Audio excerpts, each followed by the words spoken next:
misunderstandings with Christianity, for example? Not really, but just healing some, worries with the Westerners, whether they're Jews or Christians or Muslims or, doesn't matter. But when they look at yoga as a religion or something that they don't want to get into because it kind of undermines what they're doing.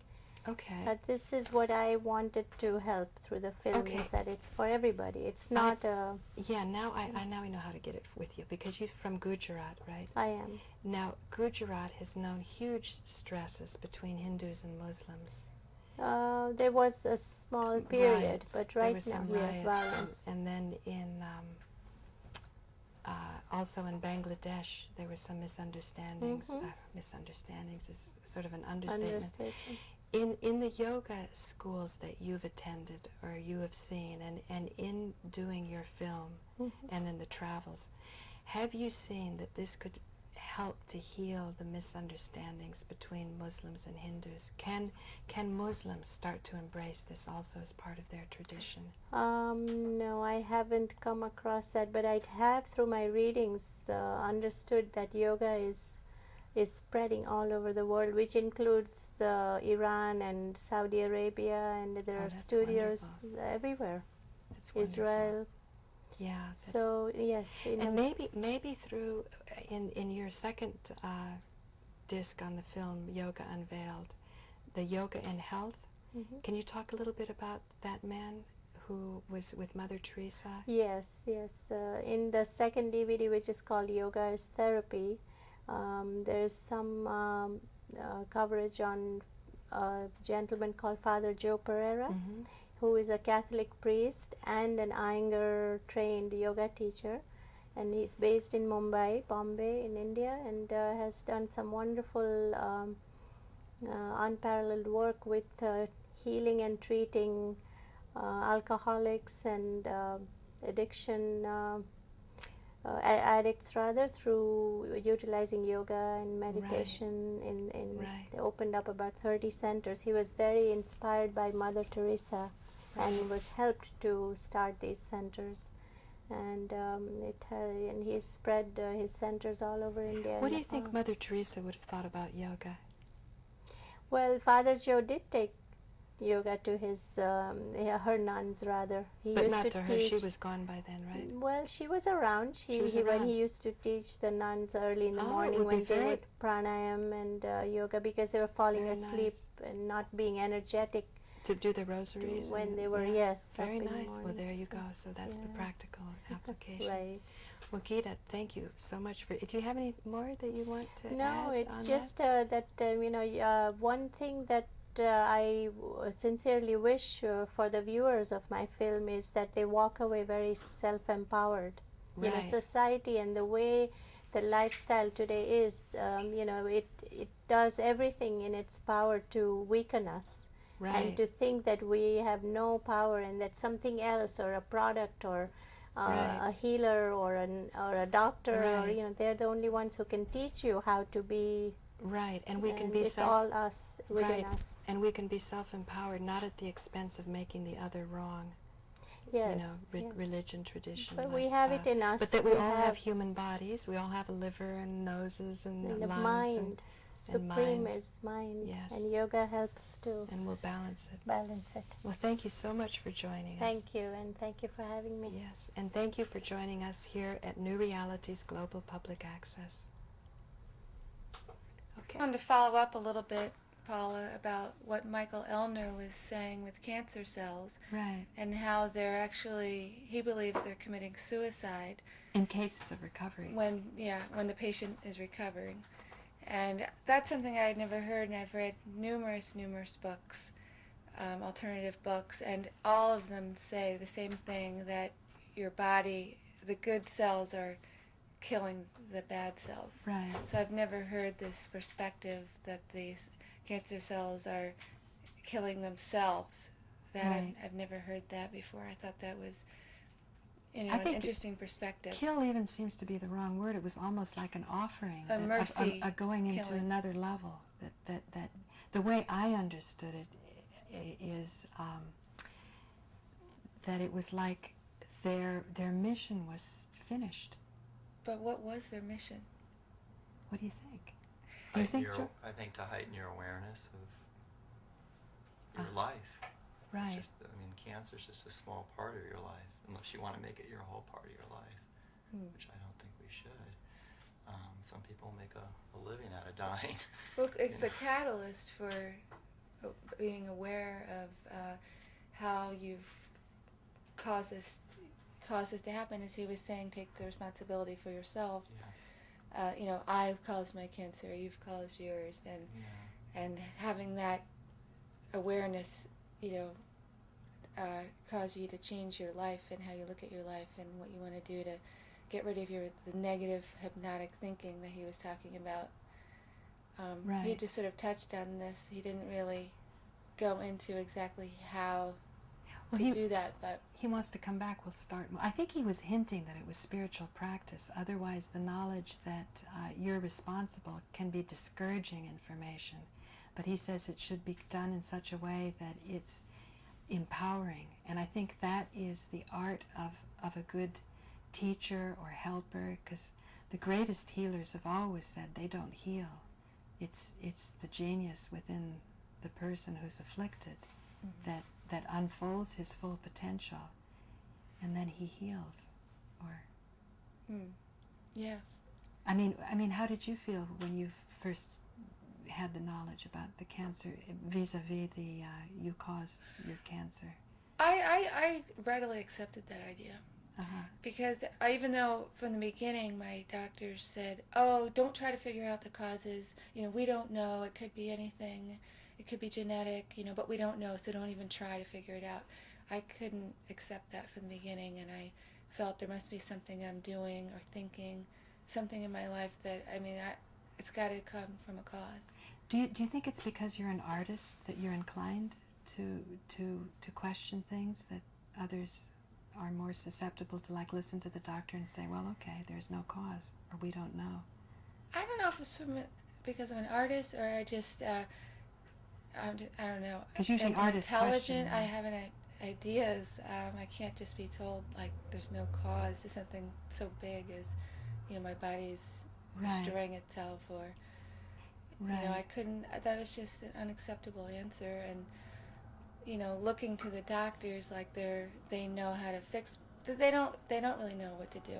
They only have one answer. Their answer is like chemotherapy. There aren't any other answers, and I think there's many paths to solutions. So, you know, it was hard for me to look to them for an answer. You know, it's interesting. Your energy and Michael's, it's like you say, there's many paths.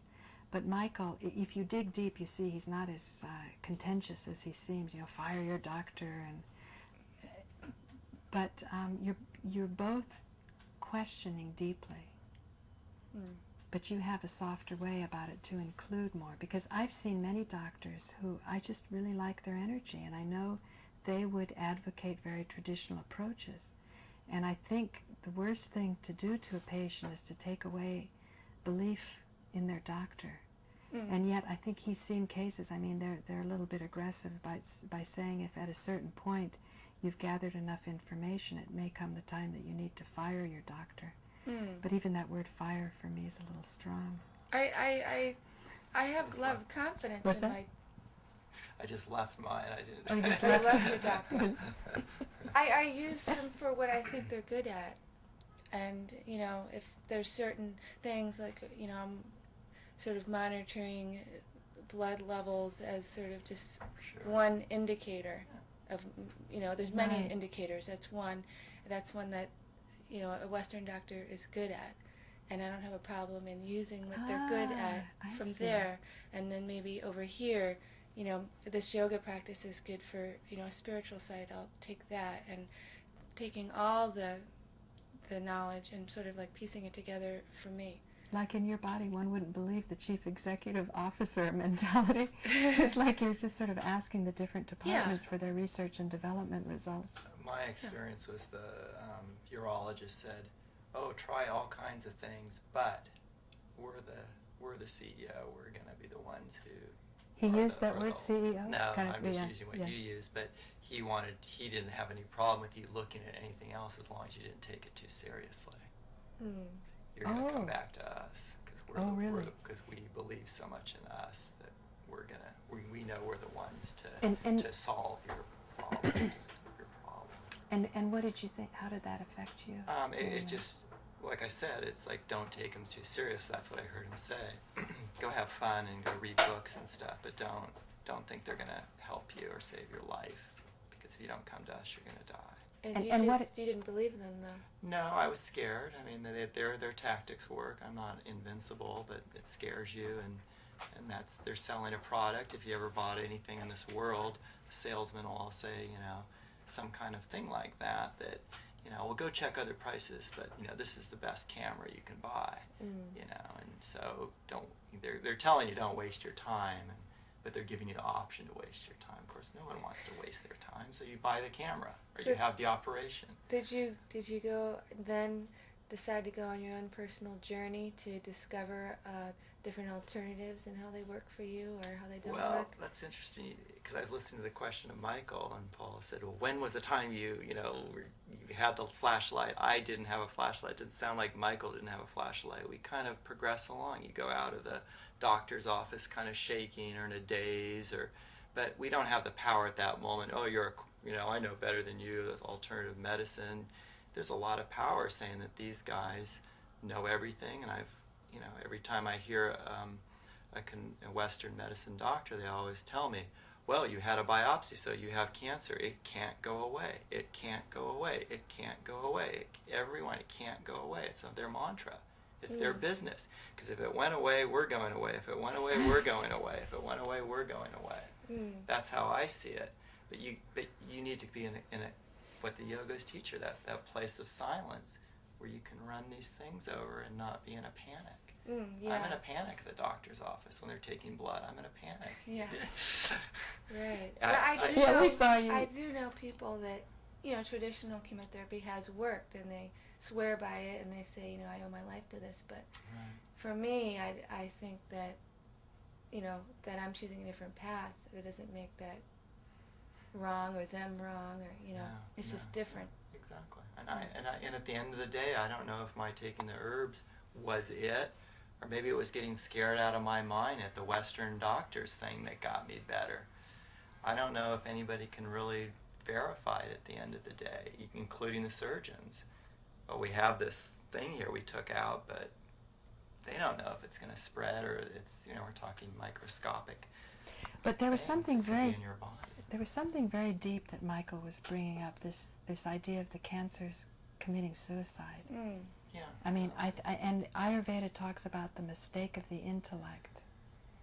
And Anne, in her video, the first video, you said that with pranayama, your body connects with your soul. It's almost in that inward and outward breath with huge attention. It's like an opportunity to renegotiate the contract.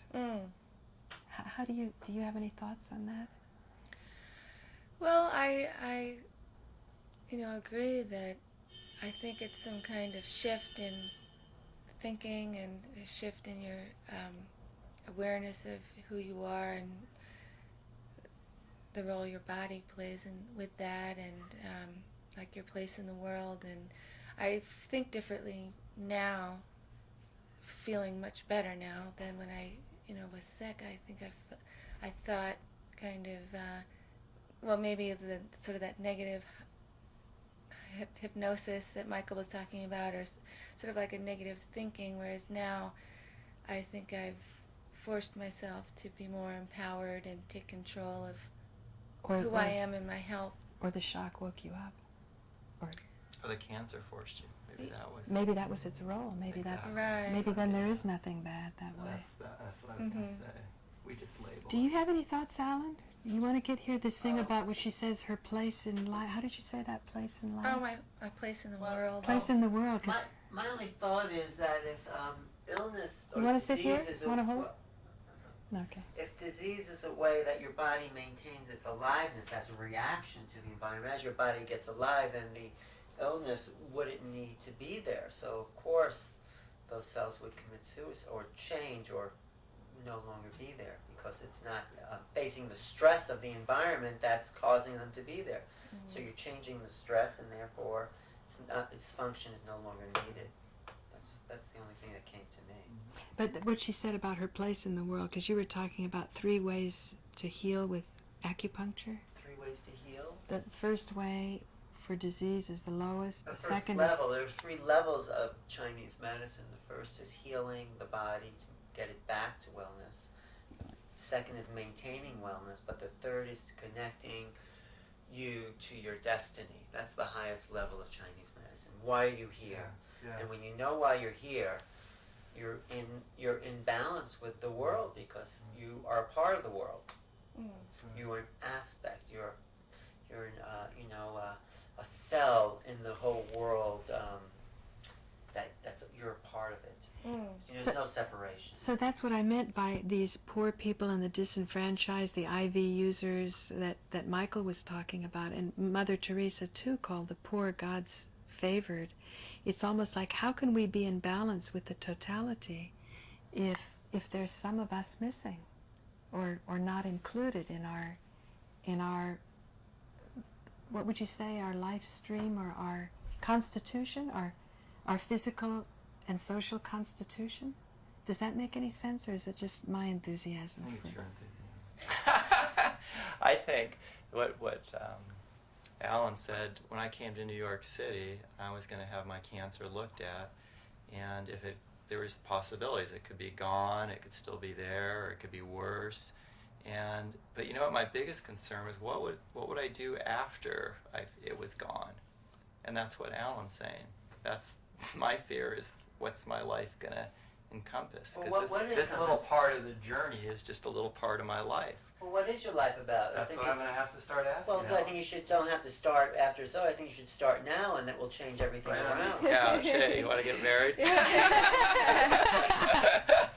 That's beautiful, right here on camera. So you checked out at a doctor here, or yeah, done that already? I have a doctor here that does high Doppler radar of the prostate, and he can see non-invasively. That's what I love about it. And right now the regime is every 6 months, and it started this big, and it got smaller this now time. It's getting smaller. And It's good. that's, And now, now that he's I'm questioning his destiny. No, but what do you want your destiny to be about? Right, I have to start visualizing. Well, I don't think you have to start. I mean, I think you probably have a sense of it.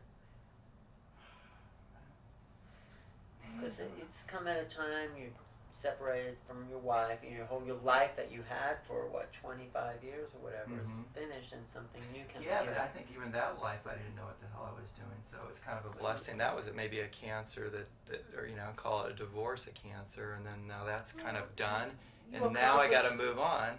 I would say I don't want to go back to much more that. functional, though. You built a beautiful house, you raised beautiful kids, you've accomplished something there in that little segment. Now you're accomplishing something here, getting your health back. So what's your next dream? Is the thing. What would you like? I don't know, Dr. Allen. No, I'm just saying for you. It's just something I appreciate to think it, about. Thank you for Yeah. putting it in the moment. Yeah. Well, Yeah. I think you have an idea. It might be. I want to smile like you do. Okay. And I want to be. That's a dream. I want to be around people that trust me, and that I can. That trust me, like you, Alan. Well, you're you around people that trust you, though. Yeah, I know. You create that. There's a lot of good things. I'm not saying I'm not. No, but but there's also something that you can also want to work on. Something you might want to build another house, raise another family. I mean, or something. I've been there, done that. Right. Well, There's innumerable things. Right. Yeah. But so cancer is a You just serious, do what scary. makes you happy. You must know some things what that makes make you you happy? happy, even if they're small. Oh yeah. I love being on the top of the Empire State Building today, so I did it. And then I got to the place where they charge you another $14 to go to the very top. Really? And then this beautiful black lady said, "Oh, it costs me 14 more bucks." And I said, "Does this ticket work?" I said, "No, sorry." And I didn't think I moped away, but I walked in. "Oh, come on, honey, you can go up." And she let me go up the elevator. It's And no big deal. mean, it's nice that she did that. Yeah, it is a big deal, Alan. It is a little thing, and I thought to myself, I need to do something kind for somebody else today because someone did something kind to me, That's true. and maybe that's the only Showed thing your I need to awareness do of for the rest. compassion for the rest of the Yeah, it's humanity. not just me; it's other people, and if you have abilities to help people, do it without guilt or shame, and just good feeling. You went to the ocean. I remember When I was talking- first sick, yeah. that I just very was nice. drawn there, and I felt like a huge healing, like, oh, I've got to go, and I'll feel so much better when I'm there, and Yeah. I don't know Do you why. know what you want to do with your life now, Anne? I mean, more? Oh, yeah. Well, I've always, I want to, exhibit my paintings around the Right. world. Right. That's what I want to do. That's Just great. like huge paintings, like, the MoMA, like everywhere. Great. Yeah. So that's what I'm Yeah. doing, That's I can see it. what I'm, She's doing it. yeah. Good. Any other comments? We only have No. about 2 more minutes. Any other comments on what you heard here today? What wonderful people! It was comfortable being an audience, and